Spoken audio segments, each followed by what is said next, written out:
Hi guys, hope you're well. I've got a really good interview today. It's someone that I've wanted to, I say get on for a while. It's someone that I think I only met Joe in February, I think, for the first time. And it's one of those things that sometimes people kind of come into your lives and they seem to take over and you see them far more than you should. Um, I've done the classic, just let me cancel YouTube audio. There we go. When just before we started on camera, and Joel attested this when I kind of bring him in, we were discussing live streaming techniques and what software we use. So actually, I'm going to bring him in. We'll have that chat, and then we'll go into the proper kind of interview. But what has just happened, which you'll see in about 10 seconds time because of the delay, is this is a huge learning curve for me and for most people, that I have to have YouTube on to make sure that it's actually working. But I also forgot to mute it. So it's a classic kind of new marketer's mistake. But anyway, I'm going to introduce you to Joe. So if I just click on this. Hi, Joe. Say hello to everyone. Hey everyone, hope you're all right. Hope things good. I'm conscious that there are people who are from a kind of marketing background who will know who you are. But likewise, a lot of my audience might not. So do you want to just give a bit of background on yourself? Is that okay? Yeah, no problem at all. So, hi everyone, I'm Joe. My full name's Joe Glover. I run something called the Marketing Meetup, which is a community and network of some 15,000 marketers around the UK and also in the US.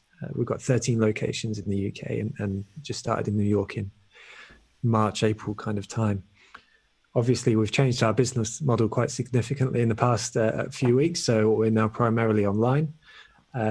Which has been good. It's been a learning curve, but also something that's been quite enjoyable. And we've also gained access to some ridiculous speakers over this course of this time, the likes of Rory Sutherland, Mark Ritz, and the global CMO of Siegel and Gale, Margaret Malloy, Rand Fishkin. We've just really doubled down and got some really quite incredible folks over these past few weeks.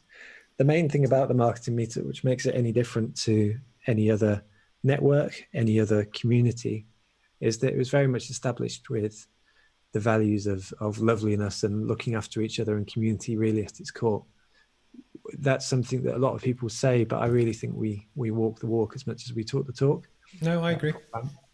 I think it's a funny one that with I've been quite impressed, but I also think that I think you're underplaying yourself a bit, because actually with how many, you said it was a Marketing Meetup in the UK is in 13 cities, is that correct? 13 Yes. locations. And then you've also got New York. Are there any others? So not presently. We're working towards, I think we've got conversations in about 4 more cities in the USA and probably 5 more in the But my UK. point is that it's the beginnings, but I can see it working, and the fact that the traction of the other. So I think, was it Tuesday when you had DJ on? I was sat downstairs watching it, playing on my Xbox, actually with my laptop, watching the interview, just doing it at the same time. Because anyway, but my point is that I think it's a genuine, I'm not going to call it a movement, but it's something which has got traction, and not just locally. Because I think one of the classic things with any idea, it could be a business, it could be a networking group, you can often convince people that are your friends or your family to do something, and they'll turn up and they'll get involved. To actually be able to inspire and speak to more people is a lot harder. But then for things to get their own momentum and to actually grow further still, and even to kind of go outside your country, but then to actually get buy-in from within the sector, they're famous, but they're very good people at their craft. You're doing something right. So it's almost where, out of interest, so when did you first get the idea, and actually, how did you get to this point? The idea really came to me, well, I mean, it's barely a radical idea to run a marketing event. I'm pretty sure that every man and his dog has probably done it at some point in their life. That being said, the genesis for me was that I was a solo marketer working in a small company. And I was learning on the job, but I was sort of teaching myself marketing as I went along. I realized that I needed to meet other marketers and I needed to learn about marketing, but layered into all of that is the fact that I'm far more introverted than I am extroverted. So when I go to these networking events, I am 100% the person who's standing on this phone in the corner, hiding away from people. I even do it now. I do my best to absolutely say hi to everyone and stuff like that. But if I go to someone else's event and I don't have that, that one person, that safety blanket of a person, it really will be a push to sort of say hello to someone. So about 4 years ago, I put the group up on meetup.com and didn't really expect anything from it. But I just found 2 local marketing speakers, put on a bit of food, a bit of drink, asked a local recruitment company if they wouldn't mind covering the food and drink. And 50 people turned up to the first event, Wow. which was pretty cool. 4 years ago, did you say? Yeah, so 4 years ago, really, I was still working in my first marketing job at the time. I continued to work in marketing roles for the next 3 years for other people, even taking a new job during that time as well. But what happened when, I don't know, maybe 6-12 months into running the event once a month, every first Tuesday of the month in the servery in Cambridge, people started coming up to me and saying, I like this thing. So do you mind if I do it closer to my house? Because I'm traveling from Birmingham or Bedford or London to come to Cambridge and sit in a servery and hear these marketing talks. It was really just a hobby. So I said, yeah, whatever, of course, no problem at all. Because so the first time we met was in February, and it was the 3rd of February, I think, because I was a speaker at the Newcastle Marketing Meetup. Yes. And I didn't know what it was either. So a guy called Guy had sent me an email probably about a month before to say, look, we're doing this event. It's pretty cool. Do you want to come? I was like, yeah, of course, why not? And then actually one of the things, because I've been to a few and obviously they've since kind of gone online, but one of the things that I kind of like, and it's one of my questions, I must admit I did send my questions through to Joe before. I don't normally do that, but I just wanted to check some of the things. But actually what's always very difficult, but I think it's also quite authentic, it's when people get their genuine personality across within their brand. And it's something that Marketing Meetup has a phrase called positively lovely. And basically it was almost, that is portrayed all the way through. And, so there's certain kind of house rules to do with, you're not allowed to sell to each other. It's always very inclusive. Obviously Joe will be able to explain the kind of rules behind them. But actually my point is that it's when you have an essence of a person that I guess is the founder behind the brand, the actual implementation still follows it through, which I think you've kind of done very well. Sure. Well, that's what a brand is, really, isn't it? It's both the visual identity of things, but it's also how someone experiences what you're doing. And to sort of speak about something that lives and breathes beyond the founder, that's when someone experiences your event, your brand, your clothing, and it's consistent with what they expect because their experience has been one of. So how do you find, for instance, some of the speakers that you've had on, obviously everyone now has a webcam. Some people seem, who was the chap from Ogilvy that seemed to be actually in his broom cupboard because he was surrounded by coats. And it's obviously everyone now has a setup that they do. But what I always find quite interesting, it seems when you have a meeting in someone's office, I always my eye goes to different things. So I've never been to Joe's house. I've seen into the room he's in probably about 10 times now. And obviously during the course of a talk, your eye starts to wonder about who's got what. And it's always kind of fascinating. But say, for instance, with, I'm actually quite not shocked, but so when you said it's been going 4 years, it's the classic thing of overnight success. Because to me, it's only been 3 months or so where I discovered the initiative, what it is, how it works, etc. So to me, it's new. And obviously, because I'm one of the Marketing Meetup's biggest fans on Twitter and stuff. So for instance, amazing. I understand how the game works. So for instance, Marketing Meetup has sponsors, which we'll kind of touch on in a sec. But one of the questions, Joe is very good and almost the best I've seen when you have an event, would be it in person or an email or even a webcam, he thanks the sponsors and then encourages people to, because again, that's what people kind of pay for. But I also play the game. So I also thank the sponsors and I tweet about it just because, the whole game that we're in, because ironically that I do treat, rightly or wrongly, kind of business as a bit of a game, because it's not that I don't take it too seriously, but there's things that you need to do to get to the next level. Having sponsors, thanking sponsors, playing things properly helps you get to the next level. But just out of interest, so for the sponsors that you have for Marketing Meetup, why do they sponsor? And what I'm going to try and do here is almost a lot of my background is kind of business strategy. It's almost unpicking the business and the brand and thinking it through, because actually I've got some ideas to, I think, help your sponsors achieve even more with the brand. Yeah. And it's Awesome. just, it's my way to try and give back as well as sending tweets to thank them for kind of sponsoring. For sure. No, absolutely. So sponsors come on board for a range of reasons. I think the biggest one, if we're speaking about the marketing life cycle, will be those folks come on at the awareness sort of stage. They're coming in where, they're probably not getting that exposed to local communities quite as much as they'd like. And they see something with the Marketing Meetup who have a very specific target audience, a gathering of people who they would like to speak to. Mm-hmm. And I think at the root, it's no more difficult than that. Those folks want to be exposed in the best possible way, align their brand with something that is seen as pleasantly successful and surprisingly successful to me, but also something that seems to be doing things the right way. I think the magic really comes in a few different ways. The first is that there's a really strong alignment between the values of the folks that we tend to partner with. Everyone's in it for the long term. I think of our, I don't even know how many sponsors we have now, but the majority have stayed on for nearly 3-4 years plus, because they're playing the long game, but they've also seen the value of it. They've also had their expectations set. If you're going to use sponsorship as an acquisition channel, in my opinion, you're not going to make the most from the opportunity. Yeah. And it's a fast track to disappointment, because, if you don't get your 20 leads or whatever it is immediately the next day or something like that, I find that quite difficult. So I work really hard to manage expectations and sort of say that this is going to be a slow burn, but what you're going to build is the brand awareness, but also a brand affinity.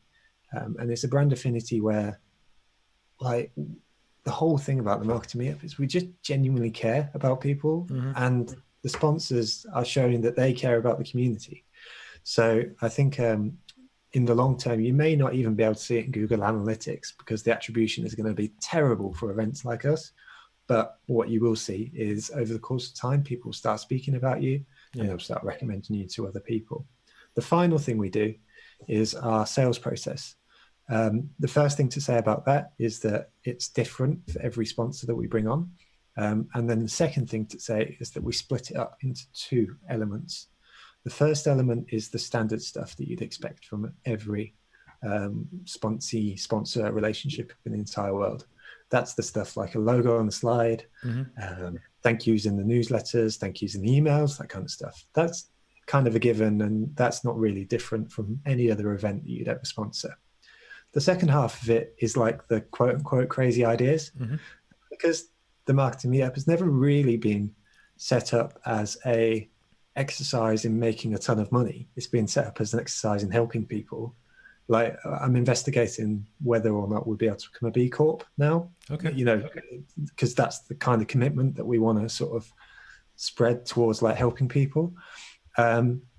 So the creative stuff, it's not going to be charged extra to the sponsors, but it's like, what are your goals and how can we help you do that, but in a way that adds value to the community? I try to do exactly the same. It's where so I have retainers with different companies that hire me to do a set, well, generally a number of hours per week. And I always try and over deliver. And actually I don't know, is it a marketing technique, but it's delight, is it's adding that extra that they don't expect, what makes a huge difference. And actually one of the ladies that I know is watching this works for a trade body in the northeast of England. Yeah. And as with any trade body, their sponsors are arguably their members that pay membership. And one of the questions is always, how do you deliver the most value? And I think then, the more you understand the customer, what their goals, their aims are, that kind of thing. And actually what I found quite interesting in terms of the Marketing Meetup, it was just that one of my previous guests was a lady called Ashley, and she's the curator for TEDx Newcastle University. And actually it's what you have there is a strong brand with regional specific things. And then you have the keynote speaker, big boys. And it was almost, did you ever plan to, you might actually disagree that you have a similar model, but was that ever planned, or did that just happen serendipitously? Or it definitely happened serendipitously. We never I can't stress enough how much of a hobby it was to start off with. It was only really after the workload started becoming significant enough and I was able to generate enough sponsorship revenue where it's like, okay, this is a conversation worth having about going full time. So in terms of a defined strategy from day one, there wasn't one. It was just something done to aid my own goals, but also to help other people. But I think it's something that because you see a lot of people try and launch networking groups, but they fall flat. And I think they fall flat almost because they're done with an ulterior motive. There's always something there that, for me, it's almost where if someone's looking to make money from something, almost declare it up front. This is how it works, but you still get value from it. As well, I always kind of felt, and it's probably the reason why. So I tend to pick my guests from people that I like, but it's people that you emotionally kind of connect with because I like what you're doing and I like how you're doing it. And actually, it was a funny one because what you're almost doing, intentionally or not, is building a following, which then can be a distribution channel for stuff, whatever the stuff is. And actually, because one of the things that I'm quite interested in, and I'd love to kind of get your thoughts on it, is that, and I'm going to make some general assumptions, but I'm doing it for a reason. Okay. Mm-hmm. So for instance, when we go to various kind of marketing events, the people in the room tend to fit a similar demographic, that they have trained up in stuff, they get very good at it, they tend to interact with other people that do similar stuff, and then they try and win work. And one of the things that I've seen, because almost this whole sector is new to me, like I'd never been to a marketing event before, and I'm a chartered mechanical engineer by background, is almost that I think that I'm going to say industry, and I don't mean your high-flying tech startups, and I don't even mean companies £10 million plus, but I'd say kind of 90% of the UK economy is probably sub 10 million. Some of it in the Northeast is a bit rough around the edges, but that's how a lot of companies are. And I actually think that there is a difference between what Joe Blogg's business owner who runs a fabrication shop in Shildon, which is a small industrial town in the Northeast, what his view of marketing is and what he's willing to pay for versus what a marketer's view of marketing is. And I didn't know if, just because you get to meet a lot more people than I do, and actually your background is in the sector, I was interested in almost your take on this. Yeah, I think you're spot on. I think marketing has done a terrible job of marketing. People don't understand what we do, and I'm pretty sure if you ask 10 different marketers what they think they do, then you probably get 10 different answers as well. So I don't know if 10 marketers couldn't understand what we do. I don't necessarily expect an MD to either. Because it's a funny one that almost so one of your sponsors is a company called Fiverr. Yeah. And it's almost when I've been trying to figure out the analogy of how I think this links together. But there's almost, I think that when people sell themselves, depending on what service they sell, I actually think most people, if they sell B2B to a smaller business that might not be as hot on the definition of what marketing is, I would actually phrase it differently. I would pitch it differently to not actually lead with the word marketing, because to a lot of people that means social media and pretty pictures and trade stands. I would actually lead it on revenue generation, build the conversation, and then go into, you just deliver it via this, and this, rather than lead with a statement which in the buyer's mind means something else. And it was almost, I was trying to think this through yesterday, because obviously I knew we were going to have a chat. But as someone that sees this all day, every day, I don't know if you ever thought anything like that. So just to sort of replay what I hear back, is this specifically when we speak about the sponsors in like the emails and stuff like that, that would change the proposition to match the expectation of the buyer? No, sorry. I went off track slightly. So what I mean is that with all of the people that are involved at Marketing Meetup, who are the people that come, everyone has a business that they want to do well. Yeah. My question was almost to do with, it was to get your viewpoint on, do those people sell it the right way? But likewise, I'm not sure that the Joe Blogg's business owner buyer even knows that certain things exist. And, the distribution channel things that you have with the Marketing Meetup, it was almost, you have great control to make a real impact there. And it was whether you'd ever thought to almost step outside the sphere of the people that we normally interact with, to actually break in and almost champion the sector, but doing it with people that wouldn't normally be involved? Nice. It's a really good question, and sorry for being slightly dim on the No, take I'm sorry up if I on didn't explain it. So I think there's two answers for this, and both contradict each other. The first is, it would be freaking awesome to sort of step out the marketing sphere and sort of engage with more people more generally, be it small businesses, medium businesses, or large businesses.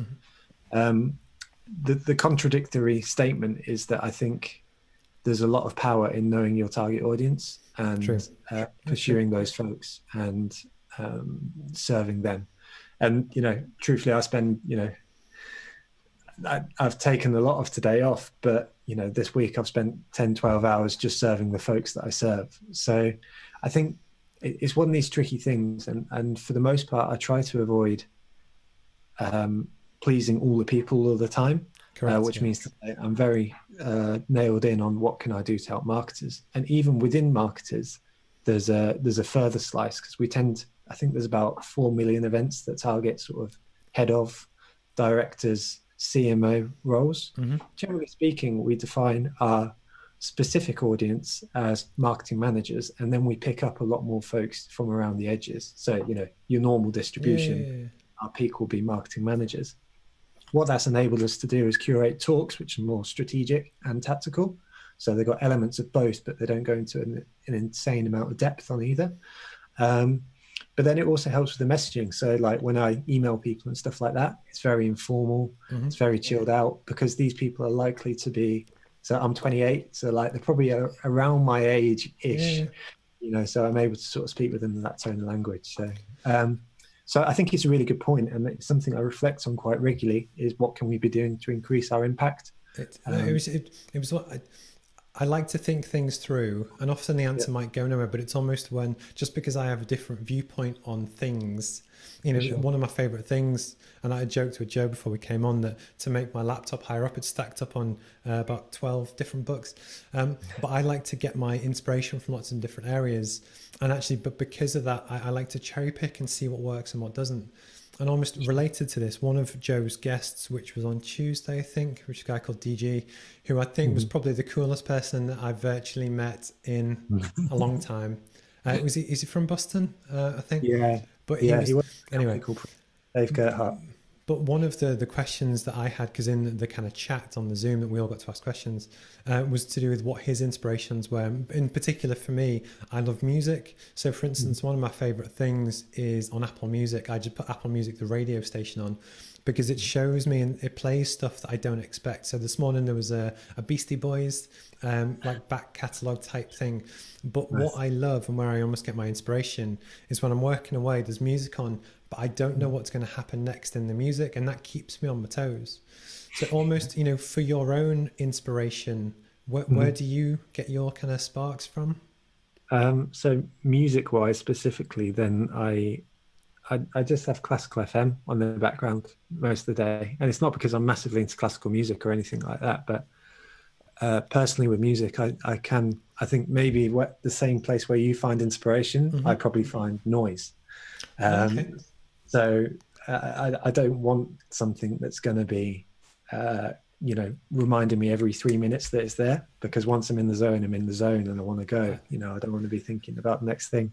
No, completely different with workouts though. So, like a bit of Macklemore or something like that. Macklemore's I think he's a genius. I think he's completely I'm a big fan of Macklemore. It was one of those things that I think it was first and the second album, the lyrics and stuff actually it caught me by surprise. And it's almost because some of the books that some of my USB stuff on is Malcolm Gladwell, which I only discovered realistically about 6 months ago. I bought all his books and I've gone through them. And it's when a rapper that you listened to 2 years ago references that guy. For me, I do that. And also when I go to, this makes me sound posh, but I'm not, but on the occasion when we go to an art gallery or I just discover something which is new, that just gives me, I like ideas. And especially for me, because I do marketing for different companies, I'll wake up and I've just got an idea about, I want to talk about this, and I'll just do it. But I get that from different places. And it was Sure. just, I'm always interested where other people get theirs from, just because, Yeah. especially if I like the guy, it's something that, it's a good kind of question to ask. I think, yeah, on that point, then outside of music, then having the dog is a godsend. Um, I get 2 hours of walking every day, and I'm quite lucky to live, in the countryside. So social isolation has been really easy for me in that kind of way, because there weren't any people here anyway. So 2 hours walking every day, no screens, nothing else going on. You just walk with the dog, and you've got your opportunity to think. The other thing that I do during that time is that I don't read. I just exclusively listen to audiobooks. Okay. So that is either quiet time or audiobook time or podcast time. No, fair enough. I think but I think it's almost because you have different people with different personalities and different flavors. I think it's when that's what you need that kind of makes things work. Definitely. I have a quick question, and it was almost to do with when I was doing my homework, and again, DG, it's the guy called Dave Gerhardt. Is it Gerhard? I don't want to say it wrong. Yeah, Gerhardt, I think. That was an interview that Joe interviewed on Tuesday. I was going through his Twitter feed, because one of the classic things that Gary Vee talks about, but Dave mentioned it as well, is that when you're trying to figure out how do you promote yourself and what do, you have a lot of experts that will talk on a topic, but they often repeat themselves, or there's a time delay between when they actually say something and give advice and when you receive it. And especially because social media kind of moves so quick. One of the top techniques, which is what I was doing yesterday, they always say, look at what I do, not what I say. So the people that are absolutely shit hot at marketing that are the best of the best. Yeah. I actually look, okay, how often is he posting? Does he like and interact with the people that comment back? Does it not? Because you're looking at algorithms and different things. But when I was going through his feed, it was one of the questions which I'd love to kind of get your take on, is the competence versus qualification angle. So for everyone else, this is where for marketing, because I guess it's quite creative, is that do you recruit someone, do you hire someone who's learned their craft, who's very competent, or do you go for someone that's done the academic or otherwise qualification? And Joe, what's your view on this? Personally, I think it's the competence stuff all the way.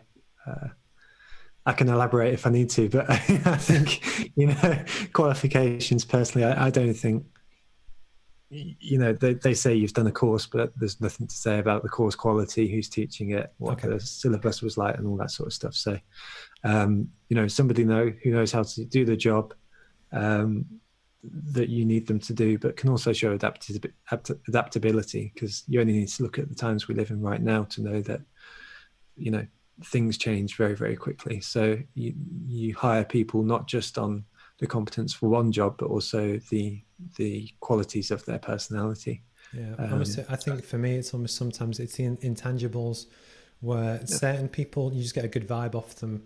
And actually, I like it when you see people hustle and they're trying hard and they're trying new things. Yeah. Even if the execution isn't perfect, I'd like people that are trying new stuff that are just sitting in their comfort zone. And I really kind of resonate with that. I'm conscious you're a very busy man, so I won't keep you too long. But I do have one question. It's almost to do with, what's the big goal, both for yourself and also for the kind of marketing meetup? So the kind of another 4 or 5 years? Yeah. So for myself, it's kind of a long story, but I've got 10 minutes, so I hope you don't mind me sharing it. And I'll try to give the Cliff Note version of it in any case. So my ultimate objective in life is one of legacy. And legacy seems like quite a selfish word in a sense. I think a lot of people conjure images of statues, of speeches, of all that sort of stuff, but that's not what I mean by it. I think about 2 key figures in my life. I think about my granddad, who is a mixture of a Yorkshireman and a Scotsman. And I think about my Uncle Ian, who was a firefighter. My granddad was naturally, being a mixture of a Scotsman and Yorkshireman, was a hardy chap. He would not take any rubbish. He would be very direct. He was a huge personality. But everything he did was grounded in love, and love specifically for our family. But also, there just wasn't a bad bone in his body. He'd be so willing to help people out.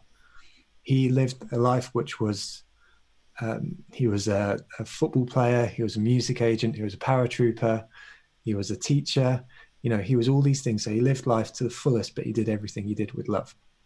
When he died, I'm not particularly spiritual or anything like that, but what it taught me was that he left in me a legacy of love, and that's love for myself, but also the willingness and desire to sort of spread love to other people. I get that, yeah. The second person was my uncle Ian, who, as I say, was a firefighter, and he died when I was 6 months old. Being a firefighter, he was saving someone else's life, and sort of gave it for that person. Now that was an act of courageousness and bravery. So if I think about the legacy that my uncle left in me, it was of courageousness and bravery where required. Now, granted, as a marketer, I don't do that in the same way as he did, but I do what I can to sort of be brave and be that person who can help other people and not sort of, put myself first. I try to put others first. So when I think about these two people, they've both left a legacy within me, which I am now sharing in other people. And I think we all have that within us, that we have the ability to leave part of us in other people, and that's your legacy. So when I think about my own, I just think about kindness. I think that I want to leave a legacy of kindness in other people thinking about other people before they think of themselves. So really that's the guiding principle of my life, and something that will act as a guiding principle for my professional life too. So when people ask me about the future of the Marketing Meetup, I think they ask me about the strategic stuff, but I think about the underpinnings of what we're trying to achieve. And what we're trying to achieve is spreading kindness throughout wherever we can. Now, the way that we do that as a business is that we grow. We grow in lots of different places and share that message with other people, physically, but also digitally. Right now, there's not an opportunity to grow our physical events, so we're going to be looking to grow our digital stuff. That means making our SEO work really well and make sure that the platform's as useful as it is possible. If I can jump in at that point, I'll throw out another controversial statement, but I really enjoy the virtual side to it. It's almost because as a person who's busy, you almost mentally allocate a certain amount of time per week on different stuff, and actually, or say a month. So it's almost where, yes, you could go to a local meetup, and the local guys will hate me for saying this, and interact in person, which I still love doing. But actually, in many ways, the virtual stuff, it gives me access to people that I would never otherwise meet. And actually, so I think it's leveled up. It's gone to that next level. And it might have already been there, but again, because it's new to me. But I actually really like the way it seems to be going, and that's just completely selfishly as a user of the meetup. Absolutely. I think it's just about providing options. I think there's merits in both, and if we have the ability to do both, then we will. I think right now we've got an either-or situation, well, not even an either-or. We've got one very specific route that we can follow, so that's the one we're going to follow.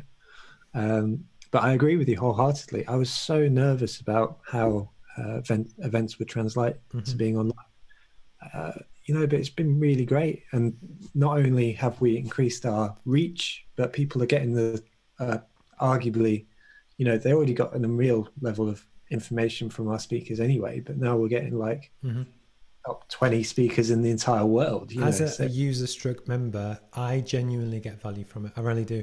And I think what's interesting, or it's a sign of anything good, it's the fact that there'll be people who work for themselves, but they just do, say, SEO, or they just do graphic design. It's if you can put on stuff where everyone gets value, even though their backgrounds are different. And just as an engineer more on the business strategy growth side, I really enjoy it. I really do. Conscious, like we're kind of short on time, just to kind of close, what would be your advice to your younger self? What's the best piece of advice you ever had? What would you like to kind of leave with the world, or what would you say to yourself kind of 5 years ago? Don't worry about being the richest person in the world. Just worry about being kind. I think that's been the one pivot point in my career. There was a time where I optimized my life and money, didn't get anything more from it than I do now, which is, you know, the money will come. I'm certain of it, but you know, it will be done in a way which is also consistent with being kind. So, because I think that's almost the thing that I really enjoy is working for myself. I earn less now than I used to, but I do more of the stuff I do more, and I'm so much happier. And what was quite funny, one of my friends, Josh, he's a lecturer in philosophy, and he spoke to me about a year and a half ago when I was quite unhappy in a former job, and he asked me if I was flourishing, and at the time I wasn't.